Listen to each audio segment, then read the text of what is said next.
আসসালামু আলাইকুম। আজকে আমি আপনাদের জন্য আরও একটি কোরিয়ান রেসিপি নিয়ে আসলাম।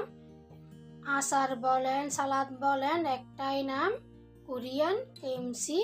তো ভালো লাগলে লাইক, শেয়ার, সাবস্ক্রাইব করে নেবেন নতুন রেসিপির জন্য। প্রথমে আমি একটা চাইনিজ বাঁধাকপি নিয়েছি, ওটা ধুয়ে 7 টুকরা করে কেটে নিচ্ছি।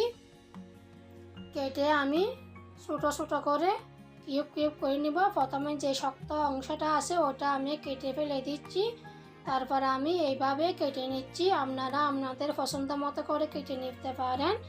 যদি আপনাদের কাছে চাইনিজ বাঁধাকপি না থাকে তাহলে আপনারা নর্মাল যে বাঁধাকপি আমরা খাই ওটা নিতে পারেন। তো সবগুলো আমি বলের মধ্যে নিয়ে নিয়েছি। এখন দিচ্ছি পরিমাণ মতো লবণ দিয়ে উল্টিয়ে পাল্টিয়ে ভালো করে লবণ মাখিয়ে নিচ্ছি।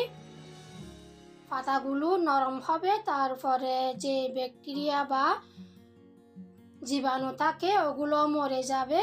1 ঘন্টার জন্য রেখে দিয়েছি। এইদিকে একটা পাতিলের মধ্যে 1 মগ পানি নিয়েছি, 2 টেবিল চামচ চালের আটা নিয়েছি। ভালো করে ওগুলো মিক্স করে নিচ্ছি। তারপরে আগুন জ্বালিয়ে সেদ্ধ করে নিব। যেরকম স্যুপ তৈরি করি আমরা ওই রকম স্যুপের মতো করে তৈরি করে নিব। যখন ঠান্ডা হয়ে যাবে তখন আরও একটু ঘন হয়ে যাবে। তো পাতলা করে একটা চালের আটা তৈরি করে নিয়েছি। আর এইদিকে আমার যে বাঁধাকপি, তো ওগুলো সব রেডি হয়ে গেছে। এখন আমি 2-3 বার পানি দিয়ে ভালো করে ধুয়ে নিচ্ছি, যে এক্সট্রা লবণগুলো থাকে ওগুলো যেন চলে যায় মতো। তো আমার সম্পূর্ণ ধোয়া হয়ে গেছে। এইদিকে আমি একটা প্লেটের মধ্যে হাফ নিয়েছি আপেল, হাফ নিয়েছি সাদা পেঁয়াজ, আপনারা নর্মাল পেঁয়াজটা দিতে পারবেন। আর কিছু নিয়েছি রসুন কুচি বেশি হয়ে গেছে, আমি শুধু 4-5 টুকরা দিব। আর পাতলা করে গাজর কেটে নিয়েছি, পেঁয়াজ পাতা কেটে নিয়েছি, 4-5টা চিংড়ি মাছ নিয়েছি, লবণ আর মরিচ দিয়ে ফ্রাই করে নিয়েছি। এগুলো নেওয়ার পরে আমি একটা ব্লেন্ডার জারের মধ্যে আপেল, পেঁয়াজ আর রসুন, 1 টেবিল চামচ চিলি ফ্লেক্স আর 2 টেবিল চামচ কাশ্মীরি লাল মরিচ দিয়ে এগুলো ব্লেন্ডারের মধ্যে ব্লেন্ড করে নিব ঘন করে। এইদিকে একটা বলের মধ্যে যে চালের আটা তৈরি করছি ওগুলো নিয়ে নিয়েছি। দেখুন একদম ঘন হয়ে গেছে। তারপরে যে মশলাগুলো তৈরি করছি মশলাগুলো দিয়ে দিচ্ছি। এখন দিয়ে দিব পরিমাণ মতো বা 1/4 চামচ লবণ। লবণটা আপনাদের স্বাদ অনুযায়ী আপনারা দিবেন। আর দিয়ে দিচ্ছি চিনি, এটা হচ্ছে ব্রাউন সুগার, আপনারা চাইলেও সাদা চিনিটাও দিতে পারবেন। 1 টেবিল চামচ দিয়েছি সয়া সস, 1 টেবিল চামচ দিয়েছি চিনি। এগুলো দিয়ে ভালো করে মিক্স করে নিব, হাত দিয়ে মাখিয়ে নিব, আপনারা চামচ দিয়ে ভালো করে মাখিয়ে নেবেন।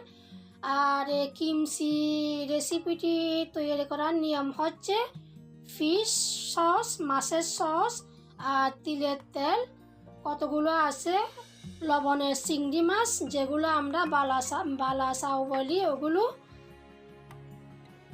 তো ওগুলো দিয়ে বানাই। তো প্রথমে আমি গাজর পেঁয়াজ পাতাগুলো দিয়ে ভালোভাবে মাখিয়ে নিয়েছি। এখন দিয়ে দিচ্ছি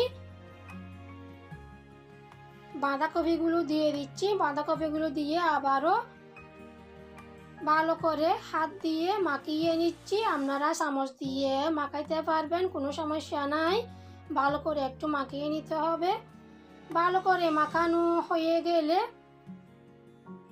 তারপর আমি দিব 1 টেবিল চামচ তিল দিব, কালো তিল, আপনারা চাইলেও সাদা তিলও দিতে পারবেন। তো আমার কাছে কালো তিল ছিল সেজন্য আমি কালো তিল দিয়েছি।